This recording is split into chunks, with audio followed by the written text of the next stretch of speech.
Hello friends, आज हम आपके लिए लेके आए हैं फिर से एक बार यूज़ ऑफ देयर के ढेर सारे सेंटेंसेस। जैसा कि हम जानते हैं, हम ट्रांसलेशन की क्लास 7 का स्टडी कर चुके हैं और आज हम लेके आए हैं आपके लिए क्लास नंबर 8। हम इस क्लास में भी यूज ऑफ देयर के ढेर सारे सेंटेंसेस का प्रैक्टिस करेंगे। सबसे पहले तो आपको ये बताना चाहेंगे कि यूज़ ऑफ देयर कहाँ होता है और कैसे किया जाता है। वैसे तो हम पीछे की क्लासेस में क्लास नंबर 6 में और 7 में हम आपको बता चुके हैं यूज़ ऑफ देयर के बारे में, फिर भी एक बार फिर से बताना चाहते हैं। फ्रेंड्स, देयर एक प्रकार का डमी सब्जेक्ट है। डमी क्या होता है? ऐसा सब्जेक्ट जिसका यूज तो हो बट उसका कोई मीनिंग ना हो। ये एक एडवर्ब है। देयर एक एडवर्ब है जो सेंटेंसेस में प्रोनाउन का काम करता है। दूसरी बात, ये एक सिंगुलर एंड प्लूरल दोनों ही काइंड्स का सब्जेक्ट है, इसीलिए इसके साथ verb we mean helping verb और वर्ब सिंगुलर एंड प्लूरल दोनों ही यूज हो जाती है। हम इस एडवर्ब का यूज़ और प्रोनाउन का यूज़ प्रेजेंट, पास्ट या फ्यूचर तीनों टेंसेस में कर सकते हैं। आज हम आपके लिए पिछले सेंटेंसेस की तरह फिर से यूज ऑफ देयर के ढेर सारे सेंटेंस लाए हैं। अब हम आपको बताना चाहेंगे कि यूज ऑफ देयर कहाँ किया जाता है। जिन सेंटेंसेस में किसी वस्तु, व्यक्ति या स्थान, आप ध्यान देना दोस्तों, जिन सेंटेंसेस में किसी वस्तु, किसी व्यक्ति या स्थान का होना या ना होना पाया जाए या किसी स्थान की ओर संकेत किया जाए, तो ऐसे वाक्यों में हम सब्जेक्ट के स्थान पर देयर का यूज करते हैं। आइए देखें कैसे। भारत और नेपाल में कोई झगड़ा नहीं है, तो इसका बनेगा there is no dispute between India and Nepal. Between India and Nepal, Bharat और नेपाल में कोई झगड़ा नहीं है।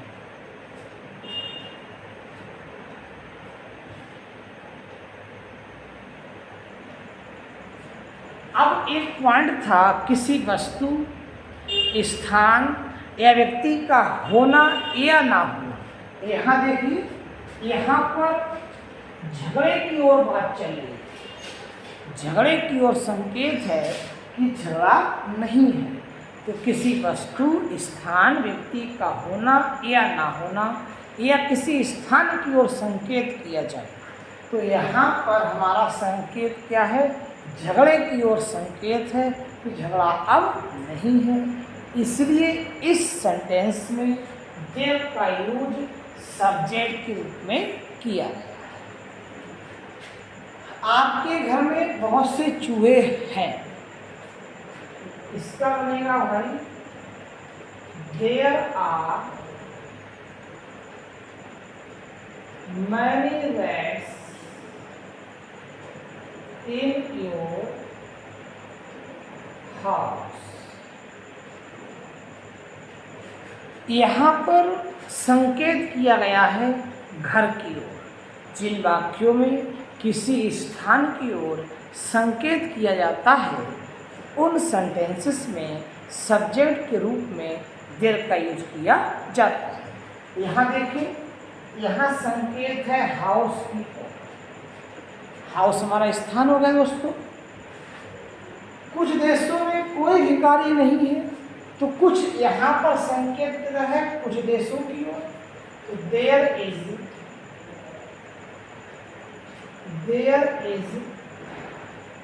No beggar in some countries।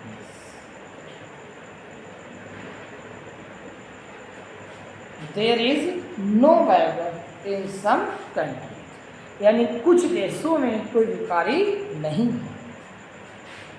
ये है आपका सारा धन।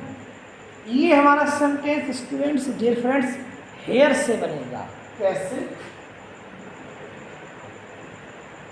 हेयर इज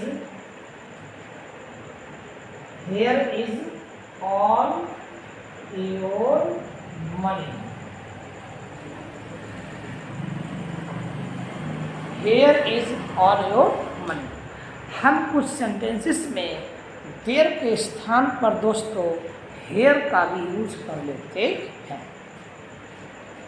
क्या कमरे में कोई व्यक्ति नहीं है? Is there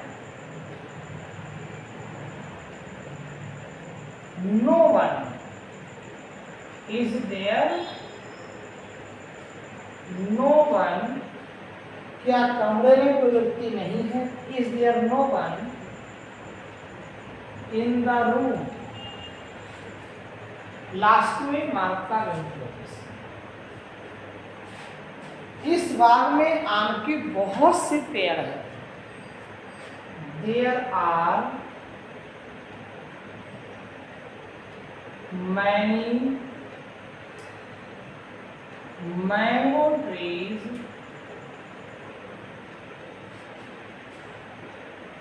in this garden.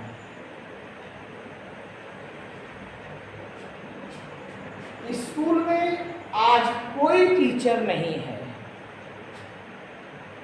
There is no teacher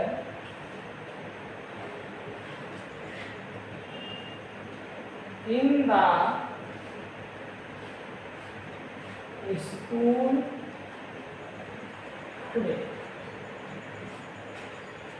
students, अगर हम चाहें तो देयर को यहाँ लाएं तो नहीं, इस टुडे को अगर हम चाहें टुडे को यहाँ लाएं तो हम नहीं ला सकते। क्यों? स्टूडेंट्स, ये इन द स्कूल ये हमारा स्थान हो गया। टुडे ये हमारा टाइम है।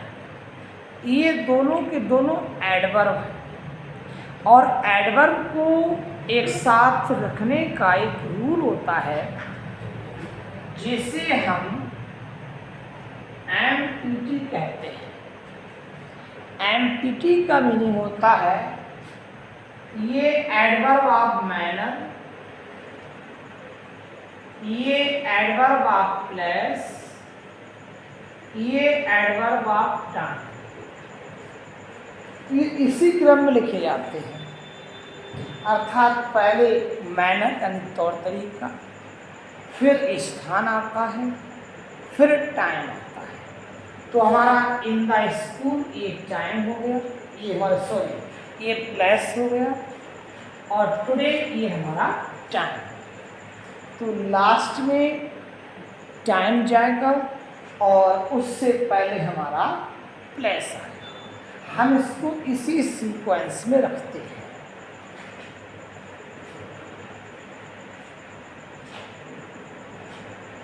मेरी जेब में 4 कलम हैं। There are 4 pens in my pocket. बाहर एक बगीचा है, इसका बनेगा there is a garden outside. एक बार बजा था, वेरी सिंपल। ये तो आपने कई बार सॉल्व भी किया होगा स्टोरीज में, ट्रांसलेशन में।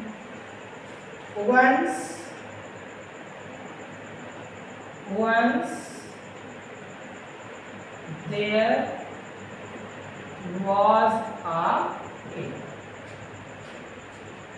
तो ये है आपके आज के सेंटेंसेस, और हम एक बार इसको फिर रिवाइज करना चाहेंगे। भारत और नेपाल में कोई झगड़ा नहीं है, तो there is no quarrel, no dispute between India and Nepal. ये फ्रेंड्स, एक के बीच में की दो इंग्लिश होती है, एक बिटवीन होता है, एक अमंग होता है। अमंग का यूज हम तब करते हैं जब दो से अधिक की बात की जाए, और बिटवीन हमारा तब आता है जब केवल दो की बात की जाए।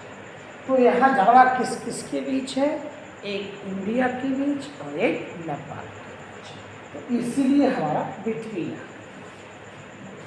आपके घर में बहुत से चूहे हैं, देयर आर मैनी रैट्स, बहुत से चूहे हैं आपके घर में। यहाँ किसी स्थान की ओर संकेत है, इसलिए देर आ गया। कुछ देशों में कोई भी कार्य नहीं है, तो there is no bat in some countries. जहाँ कंट्रीज है, हम वहाँ नेशंस का यूज राष्ट्र के सेंस में कर सकते हैं। यदि राष्ट्र का सेंस लगाया जाए तो हम यहाँ पर नेशंस का भी यूज कर सकते हैं। ये है आपका सारा धन। तो hair is all your money, very simple. क्या कमरे में कोई व्यक्ति नहीं है? हम जानते हैं जब सेंटेंसेस के शुरू में क्या दिया होता है तो क्या शब्द की इंग्लिश व्हाट नहीं लगाते, बल्कि सेंटेंस की शुरुआत हम सूटेबल हेल्पिंग वर्ब से करते हैं। तो इस क्या की इंग्लिश व्हाट नहीं आएगी और शुरुआत हेल्पिंग वर्ब से होगी। Is there no one in the room? क्या कोई कमरे में नहीं है? लास्ट में क्वेश्चन मार्क अवश्य लगाएंगे। अगर आप क्वेश्चन मार्क को नहीं लगाएंगे तो अपने सेंटेंस को आप गलत कर जाएंगे। इस बाग में आम के बहुत से पेड़ हैं, तो there are many mango trees. जो गलत हो गया पेड़ की। फ्रेंड्स, हम पेड़ की लगाना भूल गए थे इंग्लिश, दोबारा रिवाइज किया, ध्यान आ गया। There are many mango trees, there are many mango trees. Friends, ऐसे ही पीछे की एक दो वीडियो में इज लगाना था, धोखे में वॉच लगा दिया, लेकिन हम हिंदी था बोले हैं वहाँ पर। आप जो यहाँ हिंदी लिखी है यहाँ पर ही फोकस ना करें। जो हम मुंह से हिंदी बोलते हैं फ्रेंड्स, आप वहाँ भी फोकस करें। अगर मुंह से हिंदी में था बोला जा रहा है तो वॉच ही लगाया गया है। अगर मुंह से हिंदी में इज बोला गया है तो इज ही लगाया गया है। आगे देखें हम लोग। स्कूल में आज कोई अध्यापक नहीं है। There is no teacher in the school today. और इसमें आपको जो भी रूल बताया था हमने आपको एमपीटी का, इसका आप विशेष ध्यान रखें। अक्सर लोग, टीचर्स, स्टूडेंट्स इस रूल को लगाने में सुस्ती यानी कि लेजीनेस फील करते हैं। उन्हें इसको लगाने में बिल्कुल भी असावधानी नहीं बरतना चाहिए। मेरी जेब में 4 कलम है। There are 4 pens in my pocket. जानते हैं कि सिंपल है। बाहर एक बगीचा है। There is a garden outside. बाहर बगीचा है। एक बार राजा था। There was a king. Dear friends, अगर आप चाहते हैं ऐसे ही, अब ये लगभग हमने 60 सेंटेंसेस पीछे जो वीडियोस हैं वहाँ हमने सॉल्व कर लिए हैं। आज हमने 61 से 70 तक सॉल्व किए हैं। अगर आप चाहते हैं ऐसे ही ढेर सारे ट्रांसलेशन के सेंटेंसेस को बनाना और अपनी स्टोरी को बोर्ड एग्ज़ाम में बिल्कुल सही से राइट करके आना, तो बने रहिए हमारे साथ हमारे प्यारे चैनल पर इंग्लिश विद अनिल सर। और इस चैनल को लाइक करें, सब्सक्राइब करें और अपने फ्रेंड्स को शेयर करें। Thank you for watching this video.